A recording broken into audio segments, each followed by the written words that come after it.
Like कीजिए, subscribe कीजिए और शेयर कीजिए। बेल आइकॉन का बटन दबाना ना भूलिए और देखते रहिए लंत्रानी न्यूज़ लाइव।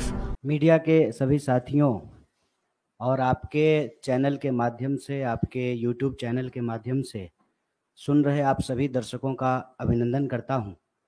और हमारे दो वरिष्ठ साथियों ने न सिर्फ आज बल्कि लगातार जब से ये योजना घोषित की गई है भारतीय राष्ट्रीय कांग्रेस का पक्ष रख रहे हैं। मैं भारतीय राष्ट्रीय कांग्रेस का एक साधारण कार्यकर्ता हूं, उसके साथ साथ मैं बिहार का रहने वाला हूं। शायद ये पहला मौका है कि मैं आप तमाम लोगों के सामने स्पष्ट तरीके से यह बात रखना चाहता हूं कि मैं ऐसे परिवार से आता हूं, हमारे परिवार में रिश्तेदारी में 16 लोग आर्म फोर्सेस की नौकरी करते हैं। मैं ऐसे परिवार से आता हूं जिसको शहीद का परिवार कहा जाता है। इंसर्जेंसी में हमारे एक भाई की शहादत हुई है, उन्होंने अपना सर्वोच्च बलिदान दिया है। और आप सबके चैनल पे भी मैं यही देख रहा हूं कि सब लोग यही कह रहे हैं कि सबसे ज्यादा हिंसा बिहार में भड़क रही है। मैं इस बिंदु पे आपसे कुछ बात करना चाहता हूं। पहली बात तो ये कि हम लोग मार्केटिंग नहीं करना जानते हैं। हमको लगता है कि सेना का, देश के सर्वोच्च सम्मान का, ये मार्केटिंग करने का चीज नहीं है। लेकिन आप एक एक मंत्रियों का बयान सुन करके देख लीजिए।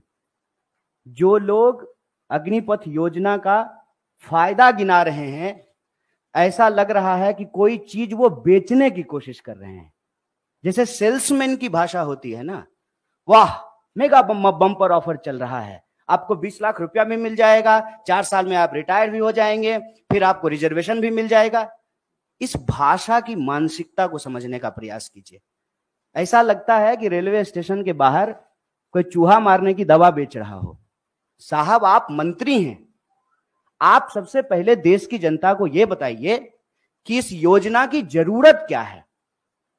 हर साल जब 50,000 से ज्यादा भर्तियां और नियमित भर्तियां, जिसमें टीए भी है, डीए भी है, पेंशन भी है, सेंट्रल स्कूल में एडमिशन का भी प्रावधान है, रेलवे का भी टिकट मिलेगा, हवाई जहाज का भी टिकट मिलेगा, और अगर सर्वोच्च बलिदान आप देते हैं, आपको शहादत होती है, तो आपके परिवार का भी ख्याल रखा जाएगा।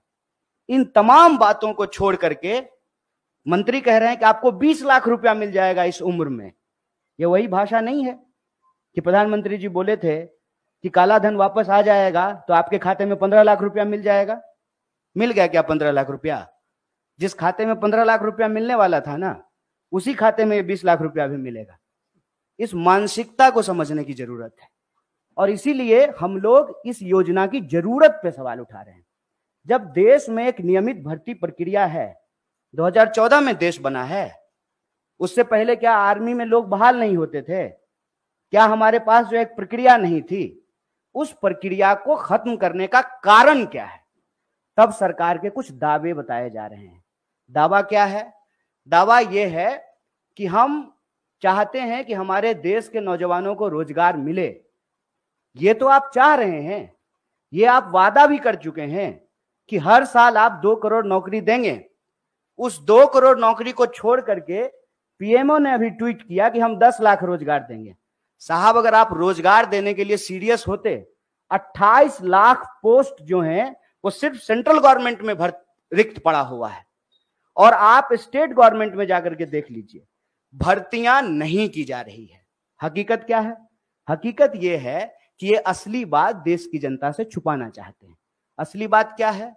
आप सब लोगों को याद है कि जब नोटबंदी की गई तो यह दावा किया गया कि इसके बाद नक्सलवाद समाप्त हो जाएगा, आतंकवाद समाप्त हो जाएगा। कल ही जो है एक सब इंस्पेक्टर की फिर से टारगेटिंग किलिंग की गई है। नक्सलवाद की घटनाएं हो रही हैं, आतंकवादी घटनाएं लगातार हो रही हैं। अगर नोटबंदी करने के बाद आतंकवाद समाप्त हो जाता तो पुलवामा की घटना कौन करके गया है? कैसे पुलवामा की घटना हुई है? तो ये दावा करते हैं। जब उस दावे का आप पड़ताल करेंगे तो आपके ऊपर ही आरोप लगाना शुरू कर देंगे। एक व्हाट्सएप मैसेज घूम रहा है जिसमें कहा जा रहा है कि जिस भी योजना का कांग्रेस विरोध कर रही हो, ऐसा आप मान लीजिए कि वो योजना सही है। कांग्रेस के विरोध करने से आप चलते हैं? आप सत्ता में बैठे हुए मोदी जी, आपके ऊपर देश की जनता ने भरोसा किया है। विपक्ष के भड़काने से लोग भड़क जाते, विपक्ष की कही हुई बात लोग मान लेते तो प्रधानमंत्री मोदी जी होते। इस देश के लोगों ने मोदी जी के ऊपर भरोसा किया। और मैं याद दिलाना चाहता हूं कि ये वही नौजवान हैं, ये उस वक्त हिंसा नहीं किए जब इनके माँ बाप हजारों किलोमीटर पैदल चल करके अपने घर गए। ये वही नौजवान हैं, ये तब भी हिंसा नहीं किए जब उनके परिवार को ऑक्सीजन नहीं मिल रहा था और वो तरप तरप करके जान दे रहे थे। ये तब भी हिंसा नहीं किए जब आपने हर साल 2 करोड़ नौकरी नहीं दी। मैं देश की सरकार से, भारतीय राष्ट्रीय कांग्रेस की तरफ से यह अपील करना चाहता हूं कि ये कोना कोना कौन कोना सोतली पुतो कोना खेलना बंद कीजिए। आप हकीकत में बताइए कि रियलिटी क्या है। क्या आपने विपक्ष को पूछा? आपने विपक्ष को पूछा कि हम कोई योजना ला रहे हैं? आपने कोई पार्लियामेंट्री कमेटी की मीटिंग की? या आपने नौजवानों को पूछा कि हम आपका भलाई करना चाहते हैं किसानों की तरह, और नौजवान कहते हैं कि हमको ये भलाई नहीं चाहिए? इस मनोदशा को समझिए साहब।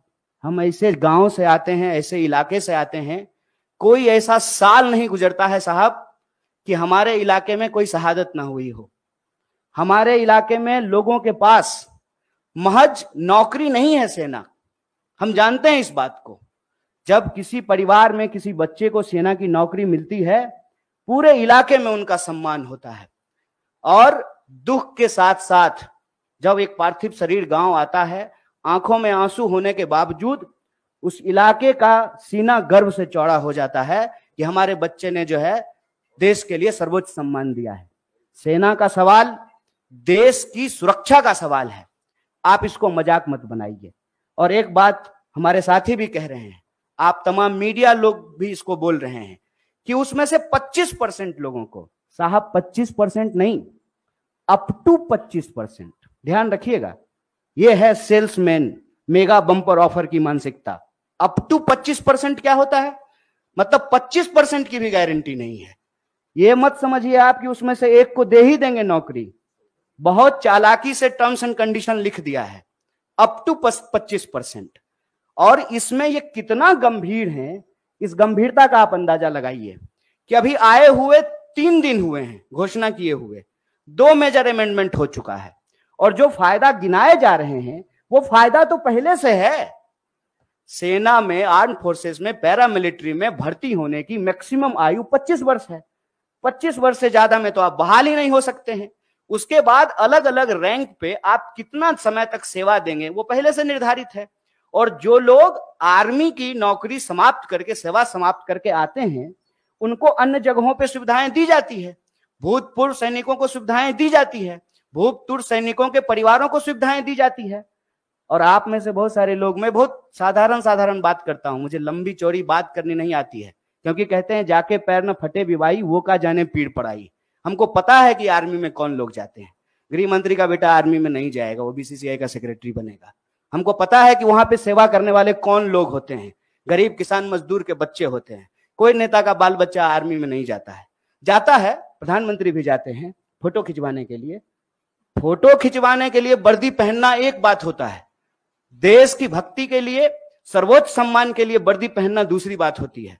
दीपावली में जाकर के मिठाई बांट देंगे, उसके बाद आकर के अग्निपथ योजना ला करके देश की जवानों का दिवाला निकाल देंगे। अग्निपथ योजना इस देश के नौजवानों को अग्नि में झोंकने की योजना है। इस योजना को सरकार को तुरंत वापस लेना चाहिए। और ये जो लॉलीपॉप वाली भाषा है ना, इस लॉलीपॉप की भाषाओं को बंद करना चाहिए। और जहां तक बिहार में हिंसा का सवाल है, सीधा सा एक कारण समझ लीजिए, ये नौजवान ना किसी के द्वारा लाए गए हैं, ना किसी के द्वारा बुलाए गए हैं। आप तमाम प्रबुद्ध पत्रकार यहां बैठे हुए हैं, कोई ऑर्गेनाइज्ड आंदोलन होता है, उसका स्वरूप अलग होता है। हम लोग 3 दिन से नहीं डिटेन हो रहे हैं यहाँ पे, हमारा ऑफिस छावनी नहीं बना हुआ है। हम लोग आते हैं, पुलिस पकड़ करके हमको ले जाती है, कोई हिंसा नहीं होती है, कुछ भी नहीं होता है। उसमें हिंसा क्यों हुआ है? क्योंकि वहां नौजवानों का सब्र जो है पानी सर से ऊपर चला गया है। और एक बात और जान लीजिए, जो हमारा बेरोजगारी दर है देश का, बिहार का बेरोजगारी दर डबल है साहब। जहां के मजदूर, बिहार का मजदूर जाता है ना हरियाणा और पंजाब में धान काटने के लिए, बिहार के ही लोग आते हैं ना दिल्ली में काम करने के लिए, बिहार के ही लोग जाते हैं ना महाराष्ट्र में काम करने के लिए। जहां एम्प्लॉयमेंट नहीं है वहां के लोग ऑलरेडी विस्थापित होते हैं। ये जो बच्चे हैं ये उस उम्मीद में अपने गांव में रह रहे हैं, दौड़ रहे हैं जाड़ा गर्मी बरसात, सड़कों पे मैदानों में रेत पे, कि इनको किसी दिन सेना में सेवा देने का मौका मिलेगा। ये मौका इनसे जब छीना जा रहा है तो इनका सब्र टूट गया है। लेकिन मैं इन तमाम नौजवानों से भी एक अपील करना चाहता हूं, दोस्त, हम किसान के बच्चे हैं और हमारे माँ बाप ने इस सरकार को झुकाया है, इस सरकार को बताया है कि ये देश गांधी का देश है और गांधी के देश में सत्य और अहिंसा से ही कोई लड़ाई जीती जा सकती है। इसीलिए भारतीय राष्ट्रीय कांग्रेस की तरफ से इस आंदोलन का पूर्णतः समर्थन करते हुए सरकार से यह अपील करते हैं कि इसको वापस लीजिए और नौजवानों से अपील करते हैं कि देश की संपत्ति को मत जलाइए, मत जलाइए, क्योंकि कल को आपको वही संपत्ति इसी प्रधानमंत्री से बचाना भी है। क्योंकि देश की संपत्ति ये दोस्त को बेचने वाले हैं, ये हमारे आपके टैक्स के पैसे की संपत्ति है। इसकी रक्षा कीजिए, सत्य और अहिंसा के रास्ते पे चलिए। और किसानों ने 700 लोगों की शहादत देने के बाद 1 साल से ज्यादा आंदोलन चलाया, शांतिपूर्ण तरीके से चलाया। तमाम तरह के आरोप लगाए गए, जैसे आज आपके आंदोलन को कहते हैं उपद्रवी, तोड़फोड़ करने वाले, हिंसा करने वाले। ये कहां से आ गए, कैसे आ गए, कौन है इसके लिए जिम्मेवार? और विपक्ष के माथे पर मत खेलिए। विपक्ष की बात जनता अगर सुन रही होती तो आप देश के प्रधानमंत्री नहीं होते। इसलिए प्रधानमंत्री होने के चलते मैं आपसे अपील करता हूं कि इस योजना को आप वापस लीजिए। बहुत बहुत धन्यवाद, बहुत बहुत शुक्रिया।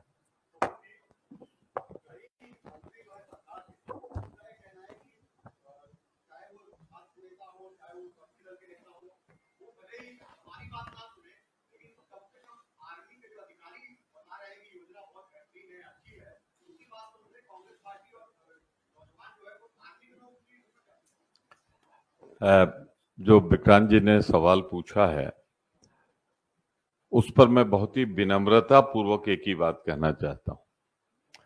भारत सरकार के गृह मंत्री ने कहा है कि हम अप टू 25% जैसा हमारे साथी ने कहा है नौकरी देंगे। मैं जानना चाहता हूं जहां जहां आर्मी के एक्स आर्मी का रिजर्वेशन था आज तक वो तो भरा नहीं गया, तो कैसे हम आपकी इस बात पर विश्वास कर लें? लाइक कीजिए, सब्सक्राइब कीजिए और शेयर कीजिए। बेल आइकॉन का बटन दबाना ना भूलिए और देखते रहिए लंत्रानी न्यूज़ लाइव।